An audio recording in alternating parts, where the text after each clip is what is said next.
हत्तरपत्त प्रधानमन्त्रीको राजीनामा मागिहाल्ने, गृहमन्त्रीको राजीनामा मागिहाल्ने, अर्थमन्त्रीको राजीनामा मागिहाल्ने जो संस्कार बस्न खोजेको छ त्यो राम्रो होइन। प्रधानमन्त्री, गृहमन्त्री, अर्थमन्त्रीलाई स्पष्टीकरण राम्रोसँग दिने मौका पनि नदिनकन राजीनामा दिने भए देऊ, नत्र भने सदन चल्न दिँदैनौँ भनेर पहिल्यै घोषणा गर्ने कल्चर, यो राजनीतिक कल्चरले हामीलाई राम्रो ठाउँतिर लाँदैन। म यति भन्न चाहन्छु। अरु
धन्यवाद। मान्य उप प्रधानमन्त्रीजीहरू, मान्य मन्त्रीजीहरू, मुख्य सचिव र सचिवजीहरू, पत्रकार साथीहरू, संयुक्त राष्ट्र संघ, इटाली सरकार र रोम स्थित खाद्य तथा कृषि संगठन FAO, विश्व खाद्य कार्यक्रम WFP र कृषि विकासका लागि अन्तर्राष्ट्रिय कोष IFAD द्वारा यही 23 जुलाई 24 देखि 26 सम्म इटालीको रोममा आयोजित the united nation food system summit +2 stock taking मोमेन्टमा नेपालको प्रतिनिधित्व गरी भर्खरै फर्केको यस अवसरमा यहाँहरूसँग यो पत्रकार सम्मेलनमा नेपालको सम्मेलनमा नेपालको सहभागिता र सम्मेलनको अवसरमा भएका द्विपक्षीय भेटघाटका सम्बन्धमा कुरा राख्न पाउँदा खुसी लागेको छ। सन् 2021 को नोभेम्बरमा संयुक्त राष्ट्र संघको मुख्यालयमा भर्चुअल रूपमा आयोजित the united nation food system summit, जसमा नेपालका तर्फबाट तत्कालीन प्रधानमन्त्रीले भाग लिनु भएको थियो एवं दिगो विकास सम्बन्धी एजेन्डा 2030 द्वारा अभिव्यक्त दिगो कृषि विकास, खाद्य सुरक्षा, पर्याप्त र स्वास्थ्यकर खाद्यमा पहुँच, भोकमरीको अन्त्य लगायत समग्र कृषि विकास प्रणालीमा हामीले हासिल गरेको प्रगति, हामीलाई प्राप्त अवसर, हाम्रा सामु देखिएका चुनौतीका सम्बन्धमा अनुभवको आदान प्रदान, छलफल र मूल्याङ्कन गरी अबको गन्तव्य निर्धारण गर्ने उद्देश्यले आयोजना गरिएको यस महत्त्वपूर्ण सम्मेलनमा नेपालको सहभागिता अत्यन्त सक्रिय, यथार्थमा भन्दा देखिने तथा अनुभूत हुने गरी सक्रिय रहेको बेहोरा म यहाँहरूलाई अवगत गराउन चाहन्छु। उक्त अवसरमा जुलाई 24 मा सम्पन्न सम्मेलनको उद्घाटन समारोह अफिसियल ओपनिङमा नेपाल सरकार प्रमुख तथा अति कम विकसित राष्ट्र LDC को चेयरका हैसियतमा सम्बोधन गर्नुका साथै जुलाई 25 मा आयोजित सम्मेलनको अत्यन्त महत्त्वपूर्ण सत्रको रूपमा हेरिएको food summit, food system transformation in practice, success, challenge and the way फरवर्डमा मैले नेपालको प्रतिनिधित्व गर्दै की स्पिकरको रूपमा सम्बोधन गरेको यहाँहरूलाई अवगत गराउन चाहन्छु। साथै सम्मेलनको अर्को महत्त्वपूर्ण सत्र प्लेनरी सेसन अन स्कुल मिललाई पनि नेपालको सरकार प्रमुखको हैसियतमा मैले सम्बोधन गरेँ। माननीय कृषि मन्त्री लगायत मेरो प्रतिनिधिमण्डलका अन्य सदस्यहरूको पनि सम्मेलनका अन्य सत्रहरूमा सक्रिय सहभागिता रहेको थियो। 24 जुलाईमा सम्पन्न उद्घाटन सत्रलाई सम्बोधन गर्ने क्रममा मैले खाद्य सुरक्षा, पर्याप्त र सुरक्षित र स्वास्थ्यकर खाद्यमा सहज पहुँच, दिगो कृषि विकास, गरिबी निवारण, भोकमरीको अन्त्य लगायतका एजेन्डा 2030 ले निर्देश गरेका उद्देश्य प्राप्त गर्नमा अति कम विकसित राष्ट्रहरूले भोग्नु परेका समस्याहरू एलडीसी को चेयरमैन को हैसियतमा अन्तर्राष्ट्रिय समुदाय समक्ष राखेँ। साथै अति कम विकसित मुलुकहरूका करोडौंको संख्यामा रहेका जोखिममा परेका नागरिकहरूलाई आशाको दियो सञ्चार गर्नका लागि अन्तर्राष्ट्रिय समुदायले सामूहिक प्रतिबद्धता देखाउनु पर्ने खाँचो पनि मैले प्रश्न पारेको छु। विश्वव्यापी रूपमा देखा परेको जलवायु परिवर्तनलाई थेग्ने दिगो र भरपर्दो उत्पादकत्व वृद्धिका लागि विशेष गरी साना कृषकहरूको लागि प्रविधि, मल, बजार, पुँजीमा सहज पहुँचको सुनिश्चितता गर्न आवश्यक रहेको विषयलाई जोडदार रूपमा राखेको छु। उद्घाटन सत्रमा संयुक्त राष्ट्रसङ्घका महासचिव, आयोजक प्रमुख इटालीका प्रधानमन्त्री तथा अन्य मुलुकका राष्ट्र प्रमुख तथा सरकार प्रमुखहरूले समेत सम्बोधन गर्नुभएको थियो।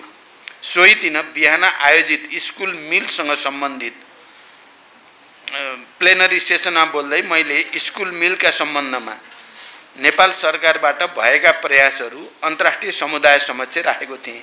यहाँहरूलाई अवगत नै छ, स्कुल फिडिङमा नेपालको अनुभव यथार्थमा नै सफल अनुभव रहेको छ। नेपाल सरकार र WFP को सहकार्यमा सञ्चालित यस कार्यक्रमबाट 33 लाख भन्दा बढी बालबालिका लाभान्वित भएका छन्। यो कार्यक्रमबाट विद्यार्थीहरूको भर्ना संख्या, हाजिरी र उनीहरूको सिकाइको स्तरमा उल्लेख्य परिवर्तन भएको छ। गत 5 वर्षमा हामीले दिवा खाजा कार्यक्रमको बजेटमा 4 गुणाले वृद्धि गरेका छौँ। यसै वर्ष पनि यो तथ्यलाई आत्मसात गर्दै शिक्षा क्षेत्रको सम्पूर्ण बजेटको 6% यस कार्यक्रमका लागि छुट्याइएको छ। यो क्षेत्रमा नेपालले लिएको अग्रसरताप्रति अन्तर्राष्ट्रिय जगतले प्रशंसा गरेको छ। साथै WFP ले यस क्षेत्रमा थप सहयोग गर्ने तत्परता पनि व्यक्त गरेको छ। यो सम्मेलनको अत्यन्त महत्त्वपूर्ण सत्रको रूपमा लिएको food system transformation in practice, successes, challenges and the way forward जुन दोस्रो दिनको बिहान आयोजना भएको थियो, सो प्लेनरी सेसनलाई मैले की नोट स्पिकरको रूपमा सम्बोधन गरेँ।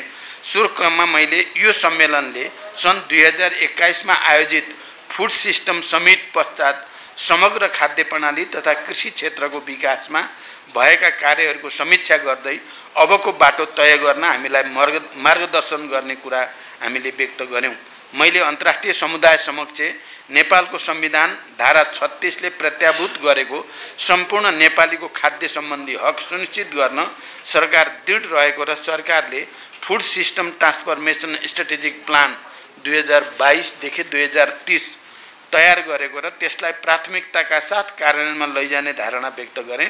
कृषि उत्पादकत्व वृद्धि गर्ने, स्थानीय कृषिलाई सपोर्ट गर्ने, स्टोरेज सिस्टम सुधार गर्ने, कृषि पूर्वाधार विकासको लागि पब्लिक प्राइभेट पार्टनरशिपमा जोडिने जस्ता विषयहरू उक्त रणनीतिक योजनामा समाविष्ट भएको बारे पनि अन्तर्राष्ट्रिय समुदायलाई अवगत गराइयो।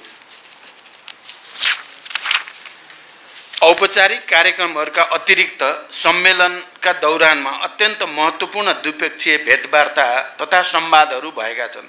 सम्मेलनको साइडलाइनमा संयुक्त राष्ट्रसङ्घका महासचिव महामहिम एन्टोनियो गुटेरेससँग भेटघाट तथा छलफल भएको यहाँहरूलाई अवगत गराउन चाहन्छु। सो अवसरमा संयुक्त राष्ट्रसङ्घ र नेपाल बीचको सहकार्य तथा सहयोग, विश्व शान्तिमा नेपालले पुर्याएको योगदान, मल्टिल्याटरलिजम, क्लाइमेट चेन्ज, गरिबी निवारण तथा खाद्य सुरक्षा जस्ता विषयमा छलफल भएको थियो।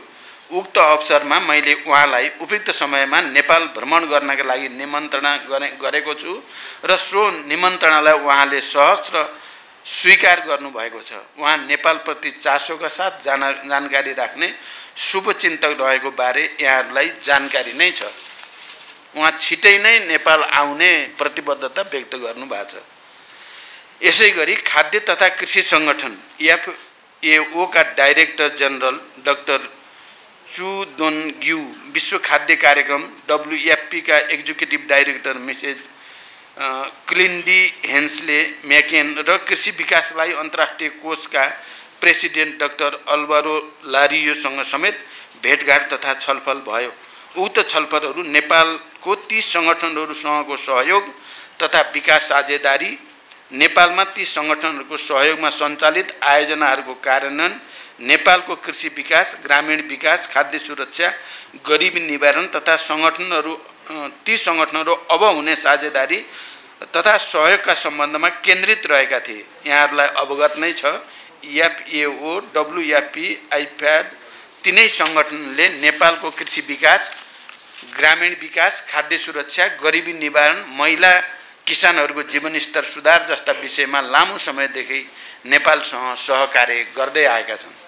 यस सन्दर्भमा खास गरी FAO का डाइरेक्टरले त तुरुन्त नै नयाँ आयोजना नेपालमा ल्याउने र उत्पादन वृद्धिमा विशेष सहयोग गर्ने प्रतिबद्धता व्यक्त गर्नुभएको छ।